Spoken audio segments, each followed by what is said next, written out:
Good morning. आज की class में मैं बाल मनोविज्ञान के बारे में चर्चा करेंगे। बाल मनोविज्ञान के अंतर्गत बाल विकास का भी अध्ययन किया जाता है। बाल मनोविज्ञान, जिसे हम पिछली क्लास में मैंने बात किया था कि मनोविज्ञान क्या है, शिक्षा मनोविज्ञान के बारे में थोड़ा सा चर्चा किया था। पहले मैंने मनोविज्ञान के बारे में चर्चा कर लिया था, उसकी परिभाषा, उसका विकास, उसकी उत्पत्ति के बारे में हो गया। अब उसकी एक शाखा बाल मनोविज्ञान के अंतर्गत हम अध्ययन करेंगे। बाल मनोविज्ञान में विकास जो होता है वो उसको बाल विकास के बारे में जानते हैं। बाल विकास से भी नाम से जाना जाता है। ठीक, अब बाल विकास, बाल मनोविज्ञान होता क्या है? तो बाल विकास का मतलब होता है कि जब तक बच्चे का शारीरिक विकास हो रहा है। तो कब तक बच्चों का शारीरिक विकास होता है, ये क्वेश्चन बहुत इंपॉर्टेंट है और बच्चे पढ़ लेते हैं लेकिन समझ में नहीं आता विकास का मतलब क्या है। कि बाल विकास या बाल मनोविज्ञान, बालक हम किसको कहेंगे, किस अवस्था तक के बच्चों को हम बालक कहेंगे? तो ये भ्रूणावस्था से या जो भ्रूणावस्था से लेकर के किशोरावस्था तक ये चलने वाली प्रक्रिया को बाल विकास कहते हैं। चलने वाली विकास की प्रक्रिया को बाल विकास करेंगे। भ्रूणावस्था से किशोरावस्था तक जो विकास होता है उसे बाल विकास के नाम से जाना जाता है। ठीक, अब ये तो हमने एक सामान्य अर्थ में बताया, लेकिन यहाँ पर देखो लिखा क्या है। लिखा है कि बाल विकास मनोविज्ञान की एक शाखा के रूप में विकसित हुई। जो भी है मैंने बताया, मनोविज्ञान की एक शाखा है बाल विकास। इसके अंतर्गत बालक के व्यवहार, स्थितियाँ, समस्या तथा उन सभी कारकों का अध्ययन किया जाता है जो कि उसे विकास से संबंधित होता है। इसके अंतर्गत शिक्षा भी है, शिक्षा मनोविज्ञान के आ जाएगा। बालक का शिक्षा संबंधी अध्ययन करेंगे तो शिक्षा मनोविज्ञान हो जाएगा। ठीक, अब बाल विकास अब एग्ज़ाम में आए लिखने को तो बस एक लाइन में लिखना, भ्रूणावस्था से किशोरावस्था तक बच्चों में होने वाले विकास को बाल विकास कहते हैं। याद रखना, भ्रूणावस्था से किशोरावस्था तक ये बालक होते हैं, बाल होते हैं, प्रौढ़ नहीं होते। 25 के बाद या उसके बाद एडल्ट में आ जाते हैं। 18 वर्ष तक किशोरावस्था होता है, इसीलिए कहता है 18 वर्ष से जो भी कम उम्र के होते हैं बालक के माने जाते हैं, उसके बाद वो एडल्ट हो जाते हैं। ठीक, अब आगे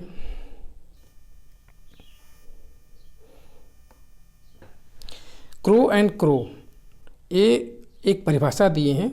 क्या दिए हैं इन्होंने लिखा है कि बाल विकास वह वैज्ञानिक अध्ययन है जो व्यक्ति के विकास का अध्ययन गर्भकाल से प्रारंभ होता है और किशोरावस्था तक चलता है। किशोरावस्था के प्रारंभिक अवस्था तक चलता है। इससे मतलब नहीं, आप लिखिएगा गर्भकाल से लेकर के किशोरावस्था तक होता रहता है। ठीक, यह क्रो एंड क्रो का एक परिभाषा है। ठीक, याद रखिएगा, ये बहुत इंपॉर्टेंट परिभाषा है। ठीक, अब बाल विकास के क्या क्या कारण होते हैं, कौन कौन से फैक्टर्स जो होते हैं जो स्कूल में जाने को, कौन कौन से विकास के लिए उसके आधार होते हैं, फैक्टर्स कौन कौन से कारक होते हैं। मेनली 2 कारक होते हैं, पहला परिपक्वता, दूसरा अधिगम। अब इसके बारे में हम एक एक करके चर्चा करेंगे। परिपक्वता क्या है? परिपक्वता क्या होता है? परिपक्वता का अर्थ होता है कि मैच्योरिटी इंग्लिश में इसको कहते हैं। परिपक्वता एक होता है उसके शारीरिक विकास से लेकर के है। देखिए, इसको परिपक्वता एक मैच्योरिटी लाता है, एक शारीरिक विकास, मतलब मैच्योर होना शरीर से संबंधित है। लेकिन लिखा क्या है? परिपक्वता का अर्थ व्यक्ति के आंतरिक गुणों का प्रौढ़ होना, जो उसके बॉडी है, जो उसका शरीर है, उसका प्रौढ़ होना, उसको विकसित करना, एडल्ट होना। एक सीमा होती है पर मैच्योरिटी की, एक सीमा के बाद मैच्योरिटी रुक जाती है, शारीरिक विकास रुक जाता है। और उसका लिखा है तथा उसका विकास होना ही वंशानुक्रम से प्राप्त होता है। अब यहाँ पर क्या है कि एक लाइन में पूछा जाता है, परिपक्वता जो होता है वातावरण से नहीं संबंधित होता है बल्कि किससे संबंधित है? अनुवांशिकीय से। ये भी इम्पोर्टेंट क्वेश्चन है, याद रखना ये चीज़ कि अनुवांशिकी किससे संबंधित है? अधिगम अनुवांशिकी है? नहीं, अधिगम को हम ग्रहण करते हैं वातावरण से, लेकिन हमारी जो बॉडी का स्ट्रक्चर है परिपक्व हम जैसे ही होंगे, हम जैसे परिपक्व है हो रहे हैं, हो चुके हैं, वो हमारे मम्मी पापा का ही देन है, हमारे पूर्वजों का ही देन है कि हम इस तरीके से है। प्रत्येक पर्सन की जो बॉडी स्ट्रक्चर्स होती है, जो बॉडी स्ट्रक्चर होता है, वो उनके पूर्वजों का देन है कि हाँ वो ऐसा है। सब लोगों की मैच्योरिटी अलग अलग होती है। ठीक, इन्हें हुआ ये शारीरिक अंगों का विकास, यानी बॉडी का विकास होना, बॉडी का मैच्योर हो जाना ही परिपक्वता कहा जाता है, परिपक्व कहा जाएगा। ठीक, ये अनुवांशिकी होता है। बॉडी के मैच्योरिटी में वातावरण का बहुत ज़्यादा इम्पोर्टेंट नहीं होता है, उनका इम्पोर्टेंट होता है उनके मम्मी पापा, उनके अनुवांशिकीय का। ठीक, अब आगे अधिगम। अधिगम क्या है? अधिगम जो होता है ये वातावरण, हम लोग जैसे वातावरण में हम लोग जो भी हम लोग सीख रहे हैं, सीखेंगे, जैसा वातावरण रहेगा उस हिसाब से हम लोग सीखते हैं। तो ये अधिगम जो है हमारा वातावरणीय कारक है। ठीक, अब देखिए यहाँ पर क्या है, क्या लिखा है। अधिगम जो है ये वातावरण के साथ सामंजस्य स्थापित करते समय व्यक्ति के शारीरिक एवं मानसिक क्रियाओं में परिवर्तन होता है, जो अधिगम या सीखना कहलाता है। अधिगम को हम सीखना कहते हैं। ठीक, अब क्या हुआ, कहा शारीरिक एवं मानसिक क्रियाएं, शारीरिक रूप से और मानसिक क्रिया जो हमारे मस्तिष्क में जो हमारा जो संज्ञान हो रहा है, हमारी समझ बढ़ रही है तो अधिगम हो रहा है। हमारा शरीर बढ़ रहा था तो परिपक्वता हो रहा था। ठीक, और अधिगम क्या हो रहा है, ये मानसिक क्रियाओं से संबंधित है। मानसिक क्रिया हमारे अंदर अगर बढ़ रही है, समझ बढ़ रही है, तो यह अधिगम हमारा हो रहा है। अधिगम, ठीक, इतना क्लियर हुआ। एक एक लाइन में सिर्फ समझना, वहाँ पर परिपक्वता का मतलब था हमारी शारीरिक से संबंधित था, अनुवांशिकीय से लेना देना था। यहाँ पर हमारा मानसिक क्रिया से संबंधित है और ये वातावरण से संबंधित है। वातावरण के साथ अंतःक्रिया करके ही हम लोग सीखते हैं। ठीक, इतना हुआ।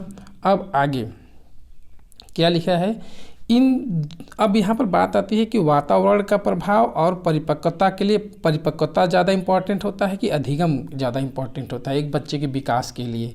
तो दोनों इम्पॉर्टेंट होता है, दोनों। अगर हम बच्चे के संज्ञान को हम कक्षा मतलब 5 के बच्चे को हम रिसर्च या कुछ ये सब टॉपिक नहीं पढ़ा सकते। कक्षा 5 के लिए हम अर्थमेटिक जो गणित होता है, अक्षर से होते हैं, छोटी कहानियाँ होती हैं, उसको हम बता सकते हैं। तो उसका संज्ञान उस हिसाब से होगा। उसको मैच्योरिटी लेवल अभी नहीं आया है। और ये बीटीसी जो बीएड के लोग हैं, ये मैच्योर हो चुके हैं, उनको उनके मानसिक क्रिया मैच्योरिटी के आधार पर हम लोग क्रिया करवा रहे हैं। ठीक, तो दोनों लोगों को बैलेंस बनाना है, अधिगम और परिपक्वता, यानी पर्यावरण और अनुवांशिकी, दोनों लोगों का अंतःक्रिया से ही अधिगम होता है। यहाँ आगे यही लिखा भी है, अधिगम की क्रियाएं परिपक्वता व मानसिक वातावरण एक दूसरे से घनिष्ठ संबंध है। परिपक्वता और वातावरण, ठीक, परिपक्वता क्या है, अनुवांशिकी है, वातावरण क्या है, अधिगम क्या है, वातावरणीय है। ठीक, दोनों का घनिष्ठ संबंध होता है। किसका किसका, वातावरण का और पर्यावरण का और अनुवांशिकीय का। ठीक, दूसरे शब्द में कहें तो अधिगम का और मैच्योरिटी का घनिष्ठ संबंध होता है, जो एक दूसरे पर प्रभाव डालते हैं। ठीक, विकास के अंतर्गत दोनों महत्वपूर्ण स्थान रखते हैं। परिपक्वता आनुवंशिकता से है तथा अधिगम वातावरण से संबंधित है। इतना याद रखना, ये चीज़ super TET, UP TET, C TET में बहुत बार पूछा गया है। और इसी के आधार पर एक दूसरा टॉपिक भी आता है, सेम चीज़ यही है, तो थोड़ा इसको थोड़ा सा उसमें और ज़्यादा डिटेल क्लियर होगा। और आगे देखते हैं, बाल विकास का आधार। जो बाल विकास का आधार होता है, दो आधार है। कौन? बाल का विकास का क्या कारण हो सकते हैं? एक अनुवांशिकी हो सकता है, एक वातावरणीय हो सकता है। हमने बताया अनुवांशिकी होता है, वहाँ पर हमने इसको संबंध स्थापित करके पढ़ा था। क्या अनुवांशिकी का संबंध क्या था? मैच्योरिटी। वातावरण का संबंध क्या था? अधिगम। वही चीज़ है, यहाँ मैच्योरिटी था। ठीक, ये हो गया। अब अनुवांशिकी क्या है? अब बात करते हैं अनुवांशिकता का क्या प्रभाव पड़ता है विकास पर। ठीक, अनुवांशिकता का क्या प्रभाव पड़ेगा? बालक, यहाँ लिखा है, बालक को न केवल अपने माता पिता से बल्कि अन्य पूर्वजों से भी अनेक शारीरिक मानसिक गुण प्राप्त होते हैं। यह अनुवांशिकी क्या है? एक माता पिता के द्वारा दिया हुआ कैरेक्टर्स जीन जो बालक के विकास के लिए महत्वपूर्ण होता है। ठीक, इम्पॉर्टेंट है कि अनुवांशिकी क्या है? अनुवांशिकी हमारे पूर्वज द्वारा दिया गया है एक कैरेक्टर्स है जो एक पीढ़ी से दूसरी पीढ़ी में ट्रांसफ़र होता है। ठीक, अब आगे इसे परंपरा, वंश परंपरा, अनुवांशिकता, पैतृकता, अनुवांशिक क्रम आदि नामों से जाना जाता है। याद है, वंशानुक्रम अनुवांशिकता क्या है? मतलब गुणों को, हमारे पूर्वजों, हमारे माता पिता से जो गुण हमको मिले हैं वो हमारे में समाहित है। ठीक, हम अपने मम्मी पापा से ही बने हैं। ठीक, तो वही है अनुवांशिका, उनके गुण जो है हमारे में ट्रांसफ़र हुए, हमारे से जो भी ट्रांसफ़र हमारे बच्चे में जाएगा, ये अनुवांशिकी क्रम में होता जाएगा। ठीक है, जैसे हमारे मम्मी पापा है वैसे हम हैं, जैसे हम हमारे बच्चे रहेंगे, उसके बच्चे के बच्चे, इस तरह से अनुवांशिकी क्रम में बढ़ता जाएगा। ठीक, अब आगे वातावरण, वंशानुक्रम, वंशानुक्रम समझ में आ गया। हमारे गुणों को एक पीढ़ी से दूसरे पीढ़ी में ट्रांसफ़र होना ही अनुवांशिकी है। वो हमारे बॉडी का जो था, हमारे बॉडी जो है हमारे मम्मी पापा पर ही देन है। बॉडी जैसा भी हमारा होगा उस तरह से हमारे मम्मी पापा भी होंगे, या हमारे मम्मी पापा का जो बॉडी होगा, शरीर होगा, उसी हिसाब से मेरी बॉडी भी डेवलप होगी। ये हमारे मैच्योरिटी हुआ, मैच्योर हो गए। और वातावरण का क्या प्रभाव पड़ेगा तब? अब हम मैच्योरिटी लेवल पर अनुवांशिकी ले जाता है, लेकिन सीखना वातावरण पर ले जाता है। ठीक, अब देखिए वातावरण के लिए पर्यावरण शब्द का प्रयोग भी किया जाता है जो व्यक्ति के जीवन और व्यवहार को प्रभावित करता है। अब देखते हैं यहाँ पर, सही बात है, पर्यावरण को भी कुछ लोग कहते हैं, और जो हम सीखते हैं अपने पर्यावरण से आसपास से ही सीख रहे हैं, तो ये वातावरण से संबंधित पर्यावरण से लिया जाता है। अब आगे है, एक क्वेश्चन आता है कि प्रकृति पोषण विवाद। प्रकृति पोषण विवाद, अभी आप लोगों को हमने बताया कि जो मैच्योरिटी है, जो अनुवांशिकी क्रम है, अनुवांशिकता क्या है? हमारे मम्मी पापा के थ्रू हमारे में जो गुण आया है अनुवांशिकी है। ठीक, अब मैं वहाँ जब मैं जन्म ले लिया तो जिस वातावरण में, जिस अच्छे वातावरण में हम रहेंगे तो हमारी संस्कृति, हमारे जो सीखने का तरीका है वो अच्छा रहेगा तो हम अच्छा सीखेंगे, अगर बुरा होगा तो बुरा चीज़ सीखेंगे। जैसा माहौल होगा उस हिसाब से हम सीखते जाएंगे। तो ये वातावरण से संबंधित है। अब प्रकृति पोषण विवाद यहाँ पर है। अब बात आती है कि पर्यावरण का बहुत ज़्यादा प्रभाव पड़ता है कि अनुवांशिकी का, सीखने में ज़्यादा प्रभाव किसका पड़ता है? प्रभाव किसका पड़ता है, वातावरण का या अनुवांशिकी का? तो हम ये कहेंगे कि ना ही बहुत ज़्यादा वातावरण का प्रभाव पड़ता है और ना ही बहुत ज़्यादा अनुवांशिकी का प्रभाव पड़ता है। दोनों का एक साथ प्रभाव पड़ता है, अन्योन्य क्रिया के साथ प्रभाव पड़ता है। अन्योन्य क्रिया क्या है? अन्योन्य क्रिया होती है इंटरेक्शन, एक दूसरे को दोनों बराबर एक तरीके से अगर दोनों साथ साथ। ठीक, कुछ लोगों ने कहा कि नहीं वातावरण का ज़्यादा प्रभाव पड़ता है, कुछ लोगों ने कहने लगे, कुछ लोग कह रहे हैं कि नहीं वो अनुवांशिकी का ज़्यादा प्रभाव पड़ता है। जैसा जीन रहेगा उसी हिसाब से उसका विकास होगा। कुछ लोग कहते हैं जीन चाहे जैसा भी हो, जहाँ पर हम उसको रखेंगे उस हिसाब से उसका विकास होगा। इसका साफ साफ उदाहरण है मोंगली, सभी लोग जानते होंगे। मोंगली इंसान का बच्चा था, उसके अंदर क्या था? जीन इंसान का। इसको जंगल में कहीं खो गया हुआ है, जंगल में उसका विकास हुआ, पूरा लाइफ वह जानवरों के साथ रहा और जानवरों की भाषा समझ रहा है, लेकिन इंसानों की भाषा नहीं समझ पा रहा है। जानवरों की तरह वह रह रहा है, जानवरों के तरह से वह आवाज़ निकाल रहा है, लेकिन इंसान की आवाज़ नहीं निकल पा रहा है। तो जीन क्या था वहाँ पर? ह्यूमन, मनुष्य का, लेकिन वातावरण का क्या था? जंगलों का। तो वो जंगल की तरफ हो गया हुआ। तो उसकी बॉडी देखो, लेकिन बॉडी के शरीर क्या था? कोई जानवर था? नहीं, जानवर नहीं था, वह इंसान था। उसका मैच्योरिटी इंसान की तरह था, जीन क्या था, इंसान का था, तो वो मैच्योरिटी इंसान की तरह, लेकिन पर्यावरण कैसा था, कैसा वह सीख रहा था पर्यावरण से। पर्यावरण का क्या था वहाँ पर, जंगल, जंगल पर्यावरण था, जंगली तरह वह सब सीख रहा था। जंगल की तरह जितने जानवर थे उस तरह से वो आवाज़ निकाल रहा था, यहाँ तक कि भेड़ियों की तरह वो आवाज़ निकाल रहा है। ठीक, तो यहाँ पर बहुत विवाद हुआ। वातावरण का ज़्यादा प्रभाव पड़ता है कि पर्यावरण का बहुत प्रभाव पड़ता है, बहुत ज़्यादा। तो इन दोनों में बहुत विवाद हो गया। इस विवाद को नाम दिया गया प्रकृति पोषण विवाद। ठीक, प्रकृति पोषण विवाद के नाम से जाना जाने लगा। अब 1 नंबर क्या है, प्रकृति पोषण विवाद क्या है, तो आपको यहाँ पर समझ में आ जाएगा। ठीक, क्लियर हुआ। अब आगे चलते हैं, प्रकृति पोषण विवाद क्या है इसके बारे में भी थोड़ा सा चर्चा कर लेते हैं। यही है जो हमने बताया, लेकिन इसको पढ़ लेते हैं।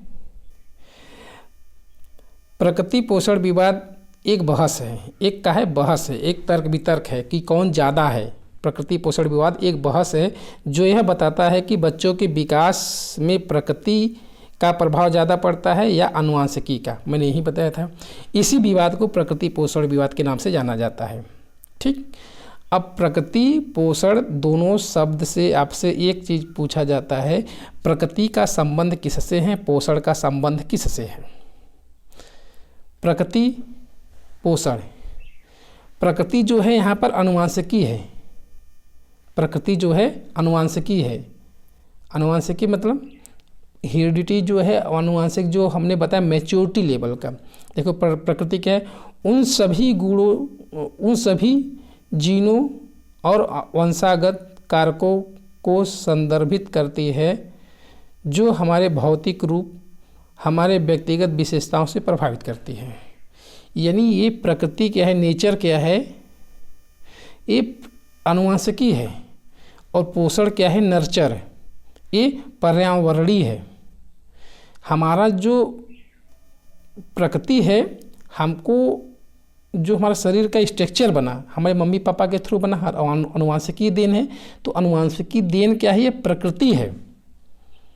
और पोषण क्या है, हम जैसे खान पान रखेंगे, जैसे बात विवाद करेंगे, संस्कृति में, जिस संस्कृति में रहेंगे, जिस समाज में रहेंगे, वो हमारी संस्कृति हो जाएगी। तो हमारा वह पोषण हुआ। पोषण, पालन पोषण कहाँ पर हमारा होता है, पालन पोषण। ठीक, पालन पोषण कहाँ पर होता है, समाज में होता है, संस्कृति में होती है। तो वहाँ पर हम पोषण से संबंधित, पालन पोषण से संबंधित समाज से होता है। तो समाज कहाँ से है, वातावरण से समाज से है। वातावरण जैसा समाज रहेगा हम वैसे ही सीखेंगे। ठीक, ये बात है। देखिए पोषण का संबंध आगे इस पोषण में पढ़ते हमने अभी बताया कि प्रकृति के संबंध आनुवंशिकता से है। ठीक, हमारे बॉडी स्ट्रक्चर से है, हमारे व्यक्तिगत भिन्नताओं जो कि हमारे शारीरिक विकास से संबंधित है प्रकृति। और पोषण का उन सभी पर्यावरणीय कारक, देखो पर्यावरणीय कारक, पोषण का मतलब है पोषण, पालन पोषण। पालन पोषण कहाँ अच्छा होगा, जिस समाज में पालन पोषण अच्छा होता है उसका विकास अच्छा होता है। ठीक, तो पर्यावरणीय चरों से संदर्भित, पर्यावरण पोषण का संबंध पर्यावरण से है, प्रकृति का संबंध आनुवंशिकता से है। याद रखना ये चीज़। हमारे शुरुआती बचपन में अनुभव हमें कैसे आते हैं, वो समाज से आते हैं। जैसे हमारे अनुभव है, कोई भी क्रिया, हमारी संस्कृति है, हमारे खान पान है, हम कैसे सीख रहे हैं, अपनी समाज से सीखते रहते हैं। ठीक, इतना ही है प्रकृति पोषण विवाद। कुछ लोग कहते हैं खान पान पर ज़्यादा प्रभाव पड़ता है, कुछ लोग कहते हैं कि जीन पर ज़्यादा प्रभाव पड़ता है। ठीक, अब जैसे कि एग्जाम्पल के रूप में ये क्रिस फिल्म देखे होंगे, क्रिस, उसके अंदर जीन कैसा है, ऋतिक रोशन का शारीरिक विकास बहुत ज़्यादा है, लेकिन उसे पर्यावरण न मिलने के कारण उसका एक्टिविटी बहुत अच्छा नहीं है। लेकिन जैसे ही पर्यावरण अच्छा मिला है, बहुत फास्ट उसका विकास मतलब प्रसिद्ध हो गया। इसलिए दोनों का, पर्यावरण का और पोषण का, आनुवंशिकी का और पर्यावरण का, दोनों का साथ अगर मुलाकात कर लिया जाए तो विकास बहुत अच्छे से होगा। ये विवाद था, इसी को प्रकृति पोषण विवाद के नाम से जाना जाने लगा। ठीक, इतना हुआ, इतना बहुत है। अब दूसरे वीडियो में स्टार्ट करेंगे बालक की अवस्थाएं। ठीक, ओके।